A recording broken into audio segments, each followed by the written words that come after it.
what makes you so unique. Conversations with Nicole. Conversations with Nicole. Greetings, Nicole Everett here with Conversations with Nicole, and today we are focused on small business, and my very special guest is Miss Toni Smith of the Big Bend Minority Chamber of Commerce. Welcome, Toni. Thank you for having me. So you are the new executive director. You've been in this position how long? I started May 1st, so 2-3 months. Okay, yeah, almost 3 months, all right. And how's it going for you? So far it's been great. It's a labor of love. It's a lot of work. I work with some great people, special organizations, so I've enjoyed it so far. That's a great thing.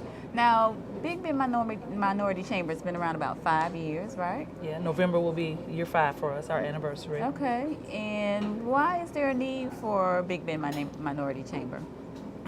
Well, this chamber primarily focuses on the interests of minority and disadvantaged owned businesses. That's businesses that are owned by women, regardless of color, and people of color.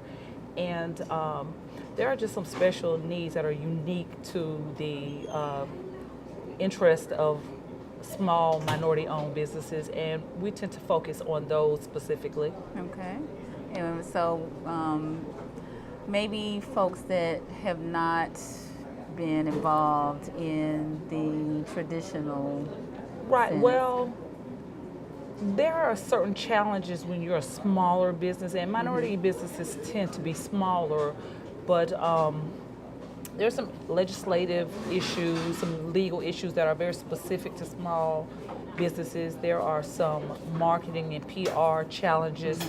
Of course, there are always financial issues that minority businesses tend to have to face that larger or minority-owned businesses don't. So we focus on those issues and interests on behalf of the minority business community. Okay, good deal. Now, how many members do you have? We have about 100 active businesses, and one of my focuses is to increase the membership. So I jumped straight in with that in mind, and that's where I am now. Okay, good deal. Now you have councils, right? We do. Councils, a lot of people refer to them as committees, but our councils are small groups within the organization that serve more specific or deal with more specific issues. We have actively right now, we have a health and wellness council, we have a women's business council, we have a construction council. We also have an IT council, a youth council, and a Hispanic council. And the latter that I spoke about, we're in the process of revamping and reassessing the need in the community and within our organization. So the various councils, now I know I have participated in some of the women's council events, and I think one of the things that I really like about the chamber is that you offer some programming that the community at large can participate in and kind of get a feel for some of the offerings that you all have. Right. Well, we have some activities and events that are specifically for members, but we try to include the community at large. Our Women's Business Council, which is a very strong group within the organization, hosts, so many events. They have, you were at the Ladies' Night Out. We partnered with the Frenchtown Heritage Market to do the Ladies' Night Out, which was a tremendous, I think, success. I think it was really great. They do workshops, seminars. The Construction Council, which is another very strong group within our organization, hosts every third Thursday. They host the Third Thursday Mixer, and it's open to the public. We like to, get people who are not involved, who are not yet involved in the organization, in a position to meet people who are and learn more about their businesses, network. I think it's a wonderful event. We do it at our office at 528 East Park Avenue. Okay. And, the Health and Wellness committee, or council rather, is they're working on some events now, and you'll be hearing about so much more. We are getting ready to launch our new website. Right now, we have one up and running. It's the old website, but we're in the process of doing our new website. Okay. I'm really excited. It's going to be a great place to get information about our members, our organization, other things that are going on in the community. So, All right. Well, let's take a break here, and when we come back, I'm going to have you tell us a little bit more about the chamber. okay. All right. Great. Stay tuned for more conversations.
Welcome back to Conversations with Nicole. If you're just joining us, we're here at Earley's Kitchen. We're talking small business with Antonia Toni Smith, the Executive Director of the Big Bend Minority Chamber. So Toni, before our break, you were telling me about some of the things that the Chamber has to offer. You mentioned the website. Tell me about your board of directors. Who's on that board? I work with a tremendous board. They are not just excuse me, they're not just a board on paper. They are an active, interactive, working board of directors, and I'm really afraid to start mentioning names. Okay. But let me give it a shot. Well, tell me how many board members do There you are have? 12, Oh, wow. and we have the chairman of our board of directors and the founding board member is Sean Pittman. Okay. Gina Kinchlow is a board member. Antonio Jefferson. Okay. Holly Henderson, Lila Jaber, Scott Vetter, This is Chuck a quiz. Clyburn. I know, and I better pass it. Chuck, Alan Williams, So, and I think you think that's that it? might be Okay. So shout out to all the board members. Shout out to my board members. Okay. They're great. I've enjoyed working with them. They've been very patient, very hands-on. Jim Murdoch. Okay. For them, Hey, Jim. for them, this organization is it's at the root of their heart. They really believe in it, and they are dedicated to fostering its success and Good. development. That's So excellent. I couldn't be more lucky to work with this group of people. Okay, very good. Now you have a PR background from West Palm. I'm originally from Delray Beach. It's in Palm Beach County, Okay. but you know, I always have to give Delray, props to my Delray. city, Gotcha. Delray Beach. FAMU Rattler.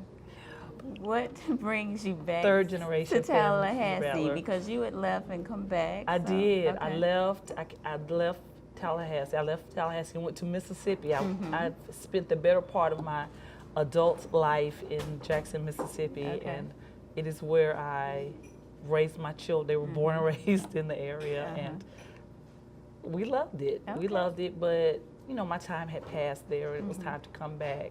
I came back to go to school. I have a daughter who was in the process and has since graduated from FAMU, and I have a son who is a high schooler at FAMU High, FAMU DRS, and It was my intention to, once he graduated, leave Tallahassee.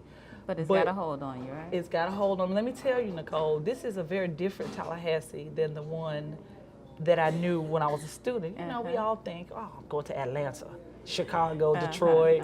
That's what I thought I was going to do when I left here. And I couldn't get out here quick enough. I couldn't leave Tallahassee, but I've come back and it's become a place that I have come to love over again, and it's really special, and the people are great. And the funny thing is, it's the same people. We knew each other. We did in school. We did. They're the same people, but everybody's so different. I love it. We're grown now. We're grown. Okay. Right. So tell me, what's the best thing about what you do over at the chamber? I think that what I like the most is that I have the ability every day to go in and affect change somehow. Now, I don't always do it, not every day, but on the days that I do it, bonus score. Okay. But You're winning. I'm winning, but every day I have the ability to do it. I want to make an impact, and I've been a small business, and I know the successes and failures, and I want to see other businesses just make an impact, not only on the residential community, but on the business and professional community too. And the people that I meet who are members and potential members, everybody has such a desire to do well, and they are passionate about whatever it is, their product or service. And it's so exciting to see other people's passion. You know, when I'm sitting at my desk and someone's sitting on the other side and talking about their business,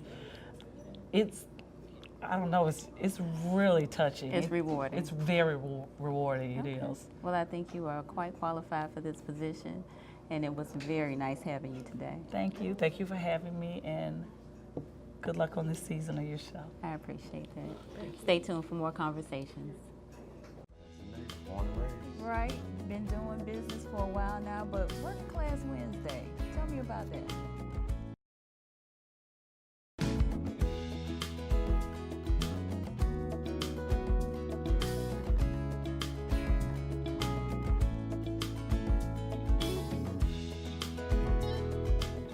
Today's medical moment here at Tallahassee Memorial Healthcare is on stroke, and I'm here with Dr. Siddharth Sehgal, a neurologist. Welcome, Dr. Sehgal. Thank you, Nicole.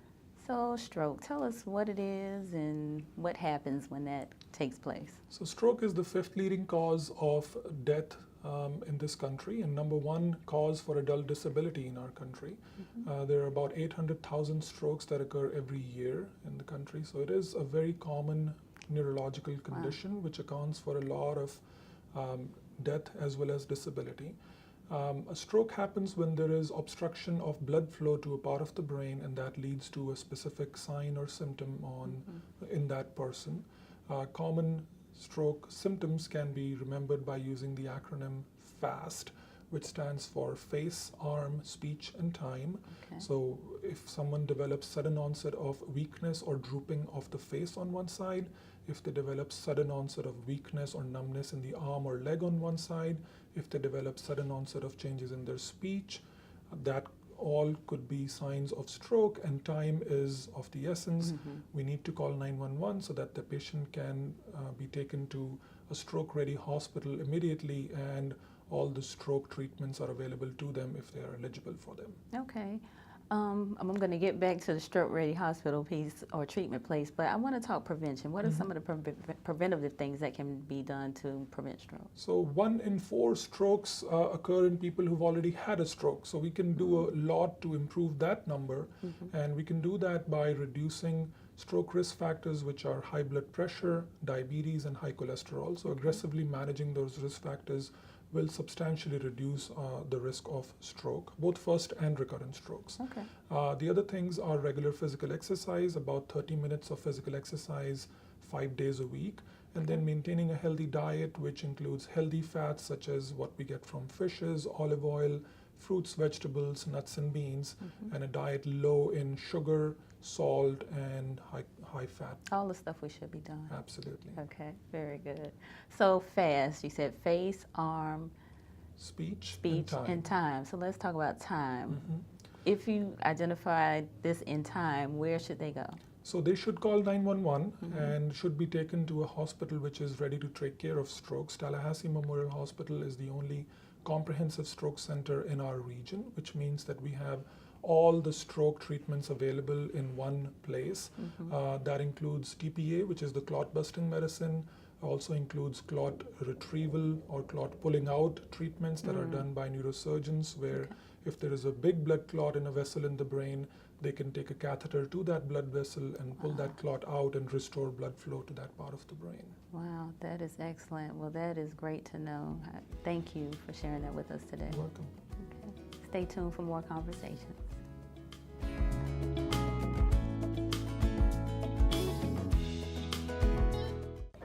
Greetings. We are here at Earley's Kitchen on the south side of Tallahassee. We are talking small business, and my special guest is Mr. Terrance L. Barber, founder of Working Class Wednesday. Welcome, Terrance. Well, thank you for having me. So, Tallahassee native, Tallahassee native, born and raised. right? Been doing business for a while now, but Working Class Wednesday, tell me about that. Well, Working Class Wednesday is an event designed to empower, uplift, just to help out local businesses here in Tallahassee, and hopefully one day abroad. Okay, good. So you created this. I did come up with the concept. I did have some help in matriculating that into an actual event from a young lady by the name of Miss Ayla Madison in Power Production. So Ayla did have a stance in helping me get all this going and get it All together. right, good deal. So how did the concept come about? Actually, well, I used to do a lot of club promotions and event promotions in my younger days, and I was thinking about possibly getting back into promotions, but I didn't want to do the club style events, so I thought about what I could do to actually help people, and Working Class Wednesday just came to me one day, and we took it from there. All right, so we're less than a year, right? It started, what, December, Yeah, November? we started in December of 2016, so we're coming up on our 7th month. Yeah. Yeah. So still pretty relatively good. new, but picking up a lot of momentum. Yeah, thank God for that. Yeah, indeed.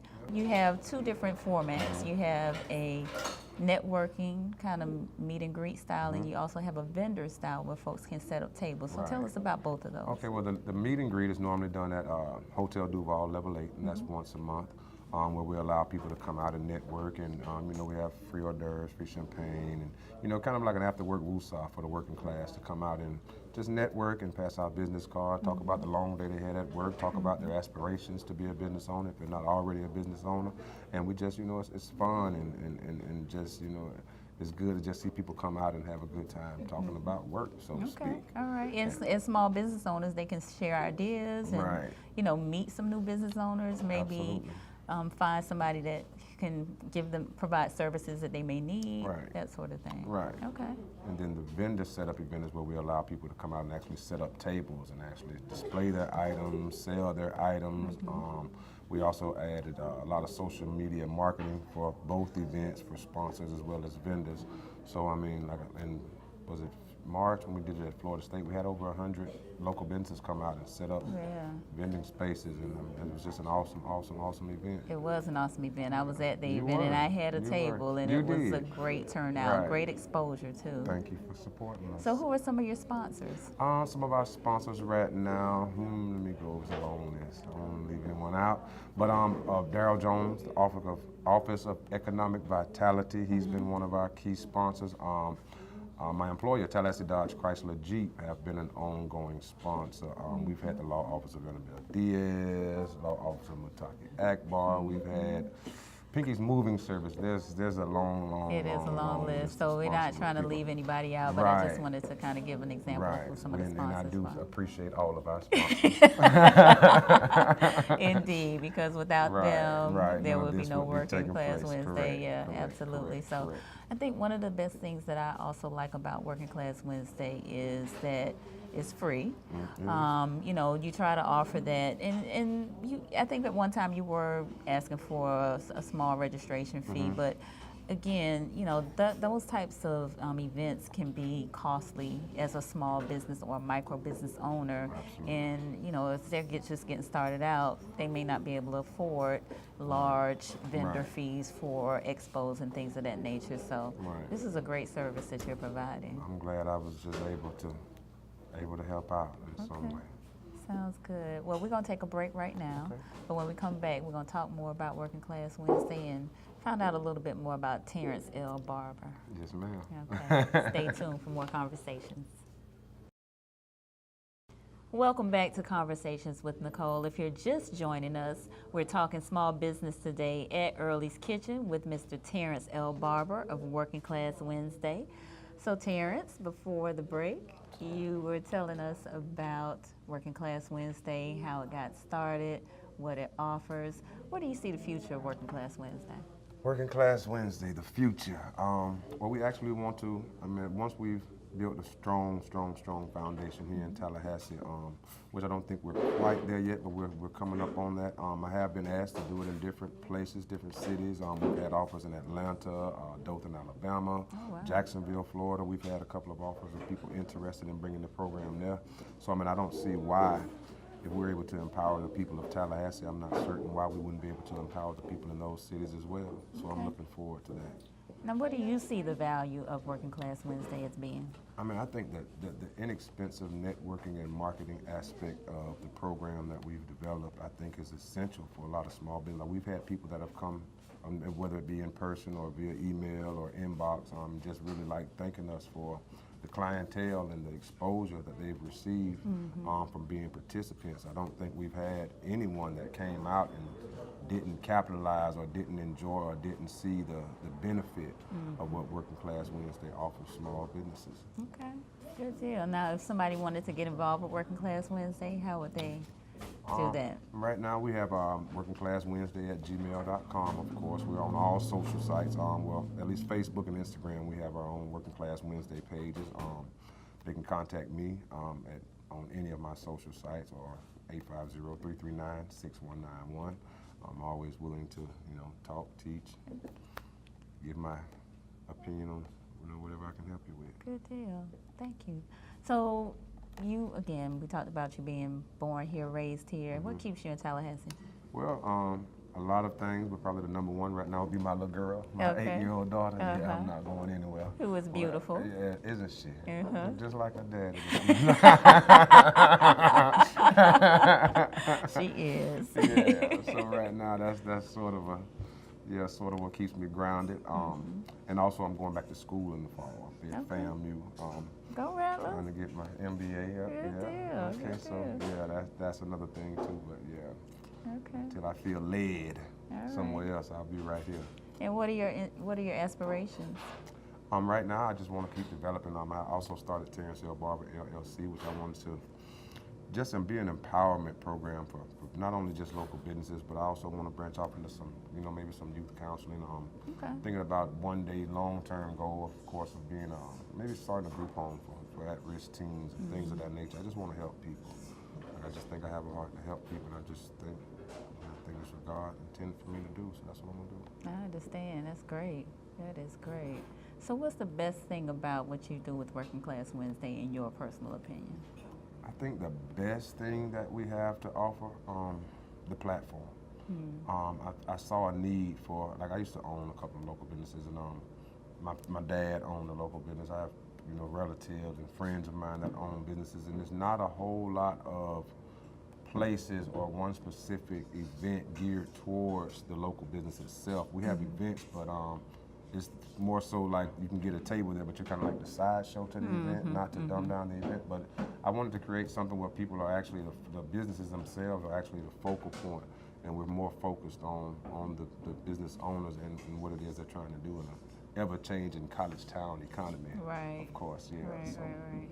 yeah. Okay, well, good. Well, it was really nice having you today. Absolutely, it's such an honor and a privilege. The pleasure is mine. So we're at Earley's, and what are we supposed to do at Earley's? Eat. So it's time for us to go get something to eat. It's time to eat. Okay, good. So Right. that's all the conversation we have time for today. We're getting ready to get something to eat. We'll see you next time. Now through August 16th, mention you saw Earley's Kitchen on Conversations with Nicole and receive a free drink with your purchase. Earley's Kitchen, 1458 South Monroe Street. We'd like to thank our guest, Executive Director of the Big Bend Minority Chamber, Toni Smith, and founder of Working Class Wednesday, Terrance L. Barber, for speaking with us about supporting small businesses. Join us next week at the Edison for a discussion on law enforcement and knowing your rights with Leon County Sheriff Walt McNeil and attorney Mutaki Akbar. I am Nicole Everett. This is Conversations with Nicole. We'll see you next time. Great. What kind of rice is Yellow rice? Yellow rice, ma'am. Yeah. Are we the kind of family that eat off each other's plate? So greedy. You are a fat girl. You What's are that? a fat girl. This? Nuh-uh. Girl. Oh. Conversations with Nicole.